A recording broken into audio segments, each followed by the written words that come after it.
Yeah, thanks very much, comrades. I mean, one of the downsides of going second to last is Peter hasn't just nicked my surname, he's also nicked out my speech as well. But what I would say is that if anyone was under any doubt whatsoever about the challenges that we face under the new government, then we surely shouldn't be any doubt after we heard the Prime Minister address the TUC this morning.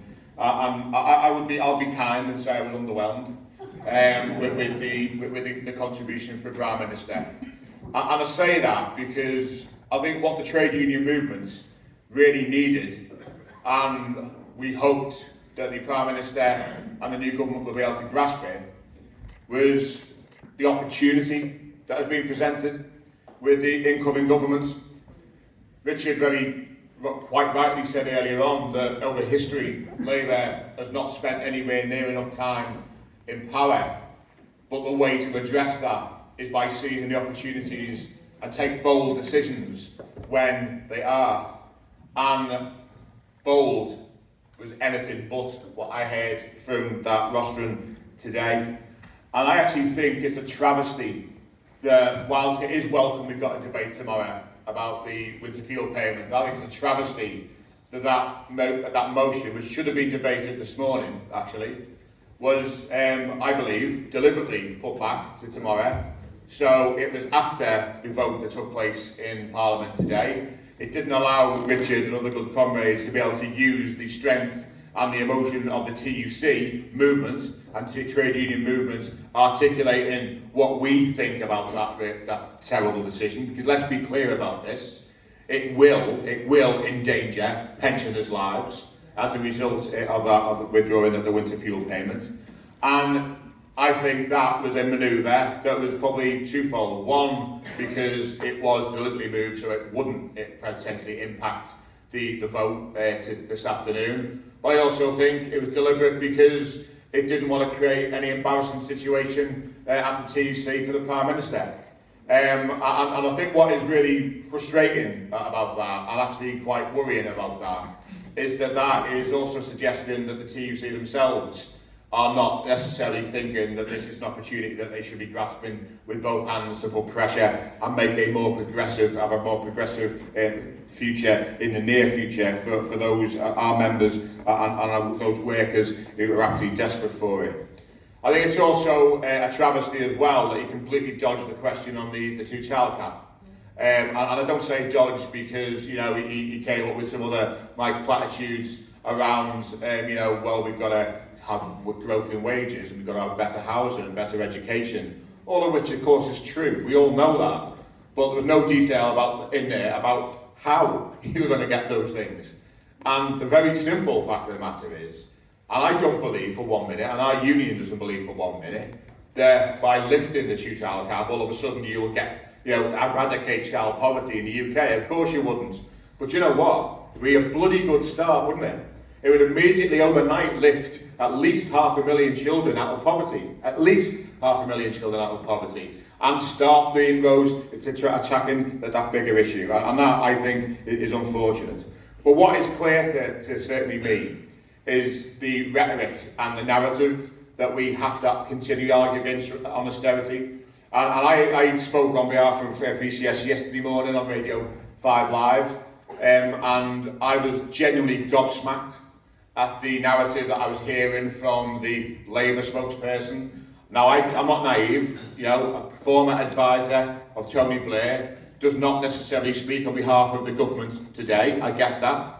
But when the narrative of that individual says that their government previously lifted pensioners out of poverty, and that the Tories have spent 14 years building on that, and we don't need the winter fuel payment for pensioners, because far too many just skip off into the sun on their holidays using the winter fuel payment. I think that is so detached from reality that you would not believe.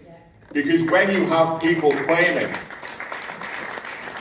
when you have people getting the full pension, disqualifying them from pensions credit, when you have over 1 million people, around about 1 million people, who are just above the threshold, so don't qualify for pensions credit, when you have a third of people who can claim in pensions credit who don't, where is the actual drive and review to try and get all of those things sorted out instead? So what this is going to do is plunge people into poverty. And it is going to create a situation where pensioners yet again will be forced to not turn on the heating because they won't be able to afford it, especially as I've threatened the energy bills will be hiked in October throughout the winter. That is going to create a problem. So I think after tomorrow, what we as a movement, we've missed an opportunity by not being able to debate it today, but hopefully every single union will agree and support that motion tomorrow, and the TUC and every single union will mobilise behind putting pressure on the government to change its view and change its position in the coming months, and certainly by the autumn statement.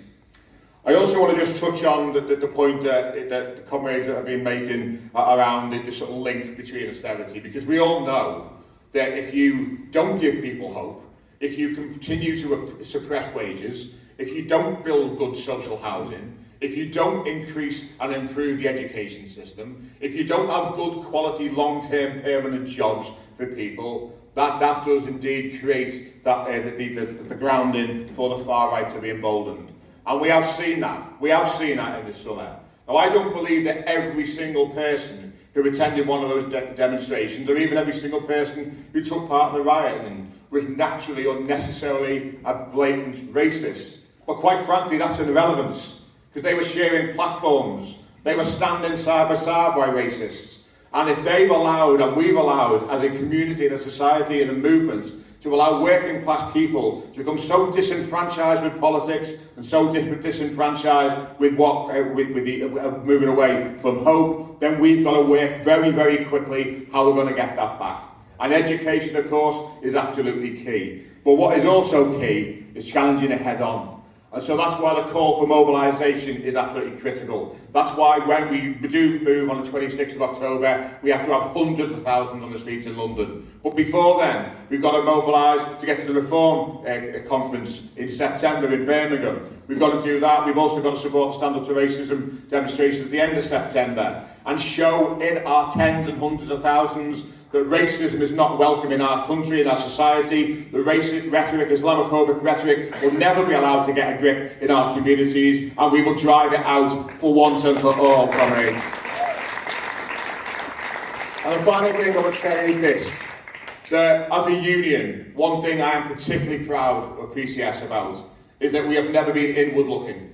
We absolutely know that the bread and butter issues for our members are pay, pensions, job security, their terms and conditions, working environment. Of course it is. But we've also always had a view that social conscience, social ability and social mobility and international issues are also critical. And that is why I've been proud, and I know our General Secretary has been proud, and other activists within PCS have been proud to address the Palestinian demonstrations over the last 8 months, 9 months. And the reason that we've done that is because we then had a government, bear in mind the majority of our members are employed directly by central government. We had a government that was threatening our reps and activists with disciplinary action. We threatened our reps and activists with dismissal if they dared put a pro-Palestinian voice on those platforms. But we would never be silenced. We were determined not to be silenced, and we haven't been. We were the first union nationally to put out a statement after the 7th of October, and we will continue to stand on that platform until there is a free, independent Palestine and international solidarity is absolutely brought to bear. And comrades, the very final thing I would say is this, that we know after today that the battles that we've had for the last 14 years have not disappeared. We have to be ready to coordinate wherever we possibly can.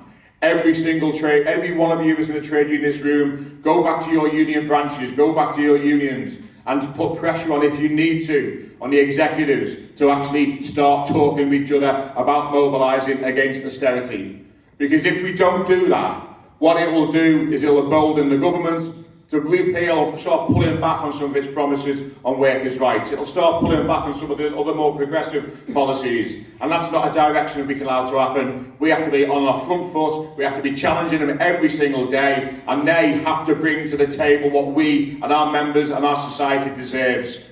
Proper social security, proper pay, decent long-term permanent jobs, and a better future. Solidarity, comrades.